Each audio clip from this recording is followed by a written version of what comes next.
Hello everyone. അപ്പോൾ masters പഠിക്കാൻ വേണ്ടിയിട്ട് ജർമ്മനി ഒരു ബെറ്റർ ഓപ്ഷൻ ആണോ എന്നാണ് നമ്മൾ ഈ ഒരു വീഡിയോ നോക്കുന്നത്.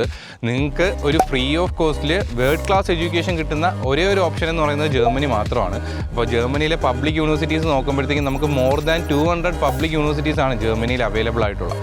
പിന്നെ അതാണ് ഒന്നാമത്തെ കാര്യം. രണ്ടാമത് വരുന്ന കാര്യം എന്ന് പറയുമ്പോഴത്തേക്കും പലരും നാട്ടിൽ ഡിഗ്രി കഴിഞ്ഞിട്ട് ഏതെങ്കിലും ഒരു കോർ ഫീൽഡിലോട്ട് അല്ലെങ്കിൽ ഒരു സ്പെസിഫിക് ആയിട്ടുള്ള ഒരു ഫീൽഡിലോട്ട് മാസ്റ്റേഴ്സ് ചെയ്യാൻ ആഗ്രഹിക്കുന്നവരാണ്. എനിക്ക് തോന്നുന്നു ജർമ്മനിയിലാണ് ഏറ്റവും കൂടുതൽ ഓരോ സ്പെസിഫിക് ടോപ്പിക്കിലും മാസ്റ്റേഴ്സ് ഉള്ളത്. അപ്പോൾ അങ്ങനെ ഒരു നല്ലൊരു മാസ്റ്റേഴ്സ് ചെയ്യാൻ ആഗ്രഹിക്കുന്ന ഒരാൾക്ക് ജർമ്മനി എന്ന് പറയുന്ന ഒരു ബെറ്റർ ഓപ്ഷനാണ്. ജർമ്മനിയിൽ മാസ്റ്റേഴ്സ് പഠിച്ചു കഴിഞ്ഞാൽ ജോബ് കിട്ടുമെന്നുള്ളതാണ്. ഇപ്പോഴത്തെ ഒരു സിറ്റുവേഷൻ നോക്കുവാണെങ്കിൽ ജർമ്മനിയിൽ ജോബ് കിട്ടാൻ നല്ല ഡിഫിക്കൽട്ടാണ്. പൊതുവേ ജോബ് മാർക്കറ്റ് നല്ല രീതിയിൽ ഡള്ളാണ്. അപ്പോൾ നിങ്ങൾ ശ്രദ്ധിക്കേണ്ട ഒരു കാര്യം, ജർമ്മനിയിൽ നിങ്ങൾ മാസ്റ്റേഴ്സ് ചെയ്യാൻ ആഗ്രഹിക്കുന്നവരാണെങ്കിൽ നിങ്ങൾക്കൊരു ജോബ് കിട്ടണമെന്നുണ്ടെങ്കിൽ നിങ്ങൾ ഉറപ്പായിട്ടും ജർമ്മൻ ലാംഗ്വേജ് പഠിച്ചിരിക്കണം. ജർമ്മൻ ലാംഗ്വേജ് ഇല്ലാതെ ജർമ്മനിയിൽ ഒരു ജോബ് കിട്ടുന്ന കാര്യം നല്ല ടഫാണ്. അപ്പോൾ നിങ്ങൾ കോഴ്സ് പഠിക്കുന്നതിൻ്റെ കൂട്ടത്തിൽ തന്നെ നല്ലോണം ജർമ്മൻ ലാംഗ്വേജും പഠിച്ച് നിങ്ങൾക്കൊരു ജോബിന് വേണ്ടിയിട്ടുള്ള എല്ലാ സ്കില്ലും നിങ്ങൾ അക്യൂർ ചെയ്യുവാണെങ്കിൽ നിങ്ങൾക്ക് ഉറപ്പായിട്ടും ജർമ്മനിയിൽ ജോബ് കിട്ടും.